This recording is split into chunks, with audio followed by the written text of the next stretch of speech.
evening. My name is Mrs. Donna Jacobs-Grecia, and I am an early childhood educator completing the ECFS 3001 Studying Young Children course.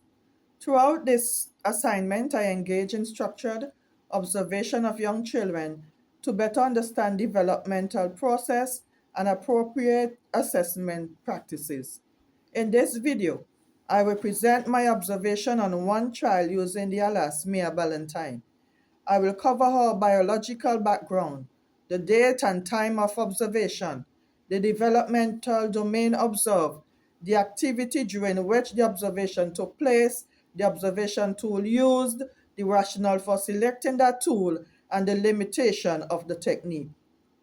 Child alias and biological data.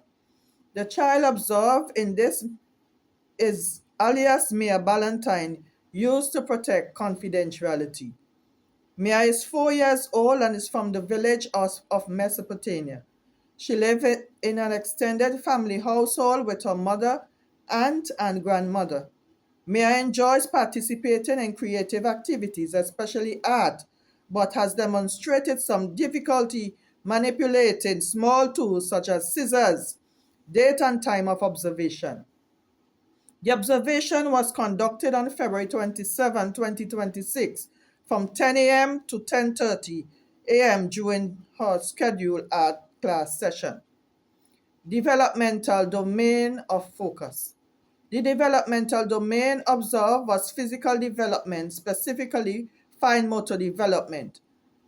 Fine motor skills involve the coordination of the small muscles in the hands and fingers.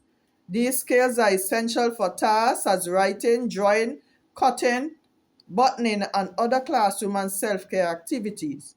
According to the Center for Disease Control and Prevention 2024, the preschool years are a critical period for the development of fine motor control as these skills support school readiness and independence. Research by Digna and Mafia 2019 also highlights the connection between early fine motor development and later academic achievement. Activity observed. The observation took place during an art activity in which the children were asked to cut out simple shapes printed on paper. The task required the use of scissors to cut along visible lines. Mia showed enthusiasm and willingly participated. However, she encountered several challenges. She frequently switched the scissors from one hand to the other, suggesting inconsistency in hand dominance. She dropped the scissors on multiple occasions and sometimes used both hands to stabilize them while cutting. Her cutting movements were uneven and hesitant, and she required additional time and occasional assistance. Despite these challenges, Maya demonstrated persistence and remained engaged in the task. She also handled the scissors safely under supervision. Observation technique and tool used. To complete this observation and assessment, I use a structured checklist. The checklist included several observational behaviors such as proper scissors grip, demonstration of hand dominance, hand-eye coordination, ability to cut along lines, control cutting motions, persistence with the task, safe use of scissors. The checklist also allowed me to systematically document Mia's performance in an objective and organized manner. Rationale for the observational tool. The rationale for selecting a checklist was that it provides structure, measurable data, and allows for clear comparison with developmental expectations. It helps reduce bias because it focuses on observable behaviors rather than personal interpretation. Additionally, structural tools are particularly useful when assessing specific skills development, such as fine motor control. The National Association for the Education of Young Children 2020 recommends using intentional and systematic observation method to inform instructional planning and support children's development. Therefore, the checklist was appropriate for identifying strengths and areas needing support in Mears fine motor development. Limitation of the technique. Although the checklist was useful for documenting observable behavior, it had limitations. The checklist did not capture Mia's emotional responses, such as whether she felt frustrated or confident during the task. It also did not provide detailed qualitative data about her problem solving strategies or verbal expression. As highlighted by Pyle and Dell 2022, relying solely on structured tools may limit a teacher's understanding of the child's full learning experience. To gain a more comprehensive understanding, I would combine the checklist with anecdotal records or narrative observation in future assessments. In conclusion, this observation revealed that Mia demonstrates enthusiasm and persistence, but required additional support in developing fine motor precision and consistent hand dominance. This experience reinforced for me the importance of systematic observation, the use of appropriate assessment tools, and reflective practice in early childhood education. By identifying Mia's developmental needs, I am better prepared to plan targeted activities that will strengthen her fine motor skills and support her overall growth. And I thank you. This video, I will be presenting an observation report conducted as part of the ECFS 3001 Studying Young Children course. This report focuses on the systematic observation and assessment of a preschool child within a natural classroom setting. The purpose of this observation is to examine specific behaviors within a targeted developmental domain, using appropriate assessment tools to determine patterns and inform possible intervention strategies. The child observed will be referred to by the alias Leon Walters in order to maintain confidentiality and ethical standards in early childhood practice. Leon is a 4-year-old male preschooler from the village of Edinburgh who lives in a common law relationship. The observation was conducted on March 4, 2026 from 9 a.m. to 9:30 a.m. during morning circle time in the classroom setting. The observer was Mrs. Donna Jacobs-Grecia. The development domain of focus for this observation was social and emotional development, particularly Liam's participation in teacher-led group activities and his interaction with peers. Social and emotional development at this age includes skills such as cooperating with others, communicating in group settings, regulating emotions, and engaging in shared experiences. According to the National Association for the Education of Young Children 2020, structured group experiences help young children build communication skills, emotional regulations, and social confidence.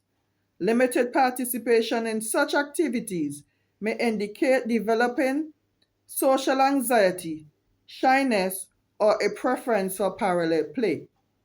The activity observed was morning circle time.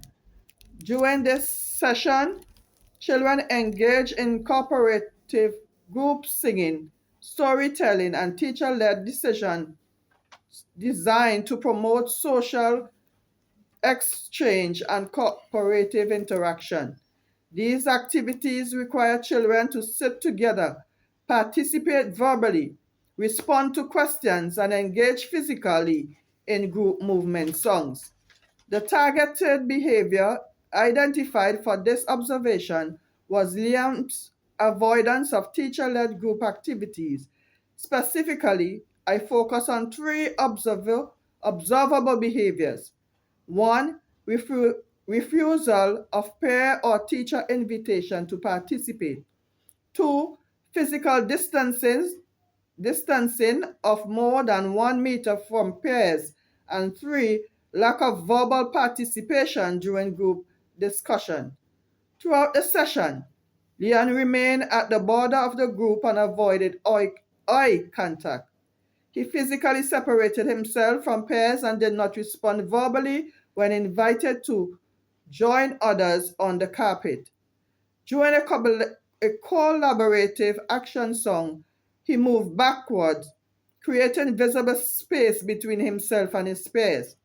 Additionally, when open-ended questions were asked, he did not respond verbally, while his peers actively participated. The observation technique used was event sampling. Event sampling involves recording specific targeted behavior each time they occur within a defined period. This method was selected because it allowed me to systematically document each instance of avoidance behavior during the 30-minute circle time session. The rationale for choosing event sampling was that Liam's avoidance behaviors were specific and observable. Since the concern centered on particular withdrawal behaviors rather than general classroom engagement, event sampling provided a focused and objective way to qualify how often these behaviors occur and to identify emergent patterns that may require intervention. However, there were limitations to this technique. While event sampling effectively captured the frequency of avoidance behaviors, it did not provide insight into Leon's emotional state. The reason behind his withdrawal or how he is perceived by his peers, it also did not measure contextual factors that may influence his behavior. To strengthen the validity of the assessment process, additional strategies such as repeated observation across different classroom contexts, sociometric mapping, and consultation with parents are recommended. Responsive strategies, including peer modeling, gradual involvement in activities, and small group engagement, may help support the development of Leon's social confidence. In conclusion, the observation highlights a consistent pattern of avoidance during teacher-led group interaction. Continued monitoring and supportive intervention strategies will be important in ensuring that Leon's social and emotional development is nurtured in a responsive and inclusive classroom environment. And I thank you. Good evening, my name is Mrs. Donna Jacobs-Grecia, and in this video, I will discuss my observation and assessment of a preschool child using an appropriate observation technique. The child I observe has given the name Lena Small in order to protect her identity. Lena is a 4-year-old bilingual child who attends the Early Childhood Center Preschool in Edinburgh. She lives in a nuclear family and demonstrates developing skills in several areas, including early mathematics and expressive language. For this observation, I focus specifically on Lena's expressive language development, which refers to a child's ability to communicate thoughts, needs, and ideas through spoken words and sentences.